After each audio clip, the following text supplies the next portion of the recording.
بھٹی صاحب آپ کی طرف آتے ہیں. اس حکومت نے آتے ہی یہ کہا کہ جناب یہ جو پچھلی حکومت تھی اس نے تعلقات اتنے خراب کر دیے کہ اب ہمیں بڑا ٹائم لگے گا, اور یہ گئے کامیاب قرار دیا. تصویریں آئیں وزیر اعظم جو بائیڈن کے ساتھ اور بڑا اس پہ خوشی کا اظہار کیا گیا.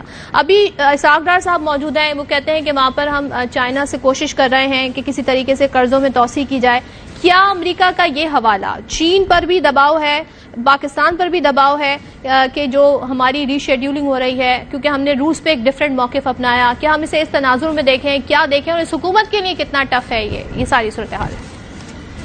دیکھیے, گھمن صاحب کی بات کو آگے بڑھاتے ہوئے اور آپ کی اس بات پر کہ الحمدللہ ہمارا ایٹمی صلاحیت, ہمارا ایٹمی پروگرام, ہمارا ایٹمی منصوبہ محفوظ ہاتھوں میں ہے, اور دنیا کے کسی بھی ملک کو جو ایٹمی صلاحیت رکھتے ہیں ان کے کمپیئر کیا جائے تو بلکہ ان سے زیادہ محفوظ ہاتھوں میں ہوگا.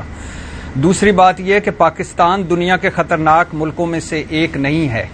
حضور بابا بائیڈن کو ذرا خیال کرنا چاہیے. دنیا کا سب سے بڑا خطرناک ملک امریکہ خود ہے. واحد امریکہ وہ ملک ہے جو ہیروشیما اور ناگاساکی پر بم برسا چکا ہے. افغانستان, فلسطین, عراق, شام, لیبیا, کشمیر میں لاکھوں قتل عام کر اور کروا چکا ہے, اور دنیا میں 72 مرتبہ رجیم چینج کی کوششیں کر چکا ہے. تیسری بات یہ ہے کہ آپ اس کی وجہ کیا ہو سکتی ہے؟ اس کی وجہ بالکل ایک یہ بھی ہو سکتی ہے کہ روس پر ہمارا جو موقف ہے وہ امریکہ کو پسند نہیں آ رہا. ابھی اقوام متحدہ میں جو قرارداد روس کے خلاف, اس میں پاکستان ان ملکوں میں سے تھا جو غیر حاضر تھے. چین کی طرف جو ہمارا جھکاؤ ہے وہ اس کو کبھی بھی پسند نہیں ہے, سی پیک اس میں ہو جو بھی ہو. افغانستان پہ اس وقت جو ہماری پالیسی ہے وہ امریکہ کو بالکل پسند نہیں ہے. یہ ڈو مور کی ابتدا بھی ہو سکتی ہے. نمبر 2 یہ ہے کہ ہمارا ایک قصور یہ بھی ہے کہ ہم ایٹمی صلاحیت والے مسلمان ملک ہیں. نمبر 4 یہ بھی ہے کہ سیاسی اس وقت بڑے آئیڈیل سچویشن ہے ہمارے دشمنوں کے لیے.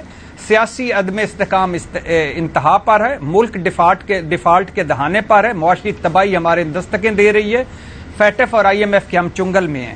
اور بائیڈن انتظامیہ ہمیشہ سے ایک دو ملک ان کے صدور کو چھوڑ کر ہمیشہ ہمیں وہ ڈو مور پر ہمارے بازو مروڑنے والے ان کی یہ جماعت ہوتی ہے.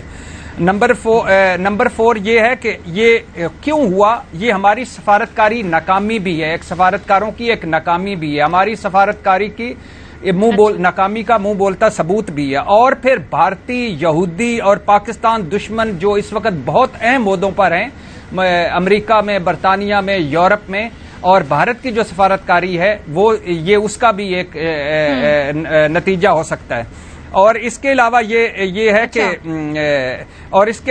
کہ یہ تو ہم بہت عرصے سے سن رہے ہیں کہ ایٹمی صلاحیت ختم کرنے کے لیے ہر دور میں ہمارے دشمنوں کی کوششیں رہی ہیں. اسرائیل کو تسلیم کروانے کی کوششیں رہی ہیں, فوج کو آدھا کروانے کی کوششیں رہی ہیں. اور یہ آپ کا جو آپ نے انٹرو دیا, آخری بات کرنا چاہتا ہوں کہ ایٹمی صلاحیت حاصل کرنے کے لیے کسی ایک جماعت, کسی ایک فرد نہیں, یہ پورے ملک ہے. اس میں بھٹو صاحب جو انہوں نے ابتدا کی اور ان کی جان جانے کی ایک وجہ یہ بھی تھی. بعد میں منیر احمد خان صاحب جو پہلے چیئرمین, ضیاء الحق صاحب, بے نظیر بھٹو صاحبہ, نواز شریف, غلام اسحاق خان, اور پھر ڈاکٹر ایکیو خان, ڈاکٹر سمرمن مبارک, اور سینکڑوں ہزاروں گمنام مجاہد. آخری بات اعزاز صاحب کا وہ جو ٹھیک ہے کہ یہ ایک بیان ہے, بابا بائیڈن کی یادداشت ایسی ہے کہ بیان بھول بھی سکتا ہے, لیکن اس کو سیریس لینا چاہیے اور سفارتکاروں کو ایکٹیو ہونا چاہیے اور ذرا فرنٹ فٹ پہ آنا چاہیے کہ ہم اس وقت انتہا پسندوں کے ہتھے بھارت چڑھا ہوا ہے اور انتہا پسندوں کے ہتھے بھارتی ایٹمی پلانٹ ہے, ایٹمی صلاحیت ہے, ان پر فوکس کریں جہاں روز اس طرح کے واقعات ہوتے ہیں, ان پہ فوکس کرنا چاہیے.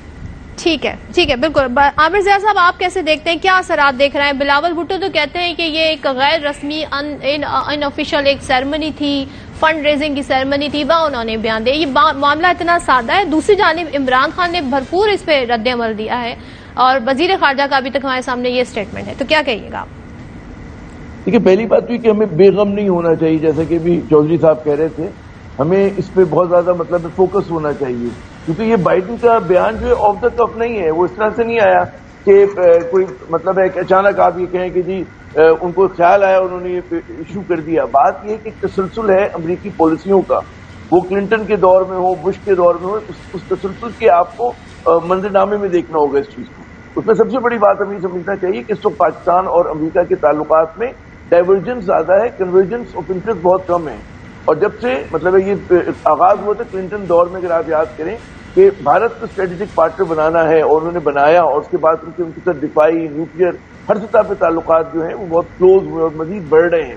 اس کے مقابلے میں ظاہر ہے کہ پاکستان سے ان کی جب بھی ایک ریلیشن شپ یا کلوزنس آئی وہ کسی ایشو پر آئی کہ سوویت یونین کے خلاف ہمیں استعمال کرنا تھا، افغان جنگ میں دہشت گردی کے خلاف استعمال کرنا تھا، لیکن وہ ہمیں اپنا ایک پائیدار پارٹنر کے طور پہ نہیں دیکھتے. اور یہ بات بالکل ہمیں سمجھنی چاہیے کہ پاکستان کا جوہری پروگرام جو ہے وہ ان کو بالکل پسند نہیں، ایک آنکھ نہیں بھاتا. تو آپ اسی تسلسل میں دیکھیں، مجھے جو حیرت ہو رہی ہے اور ہم سب کو ہونی چاہیے کہ ہماری حکومت اس کو انڈرمائن کر رہی ہے. ابھی بلاول صاحب کا جو بیان ہے کہ یہ غیر رسمی تھا، نہیں، یہ ان کی مائنڈ سیٹ کے ریفلیکشن ہے کہ کس طرح سے امریکہ دیکھ رہا ہے، امریکی قیادت دیکھ رہی ہے. اکثر وہ اظہار نہیں کرتے اس بات کا، ڈپلومیٹک ان کی مذاکرتیں ہوتی ہیں. ضیاء صاحب، ڈی مارچ کافی ہوگا اور ڈی مارچ سے کیا میسج جاتا ہے، ذرا ہمیں یہ بھی بتائیے گا. ڈی مارچ تو ایک منیمم ہم کو کرنا چاہیے، مطلب ہے کہ اپنے کنسرن اٹھانے چاہیے، ان سے سوال کرنا چاہیے. لیکن اس وقت ہماری حالات اتنے نازک ہیں، ہماری معیشت جو ہے اتنی اس کی دیگرگوں صورتحال ہوئی بھی ہے، اور ہمیں آئی ایم ایف سے ہی پیسے چاہیے. ہمیں دوبارہ لون ریسکیجول کی بات ہمارے ساکھدار صاحب کر رہے ہیں وہاں جا کر. تو بات یہ کہ اس وقت امریکہ یا مغربی ممالک کے پاس بہت بڑا لیوریج ہے ہمارے خلاف، اور وہ جس طرح سے اس کو استعمال کر سکتے ہیں through I M F, through World Bank. تو ہماری حالت بہت اس وقت نازک ہے. اور اس میں آپ یہ دیکھیں کہ ابھی ہماری قیادت ہو کر آئی ہے تو پتہ نہیں کیا پیغام دیا. ہمارے ٹاپ لیڈرشپ نے بھی امریکہ کا وزٹ کیا. تو مطلب یہ اگر پھر اس کے بھی پس منظر میں دیکھیں تو لگے گا کہ جی انہوں نے یا تو ان کی پیکیجنگ غلط تھی، وہ جو بھی کنسرن تھے یا پاکستان کے جو انٹرسٹ تھے ان کو صحیح طرح سے پریزنٹ نہیں کر سکے.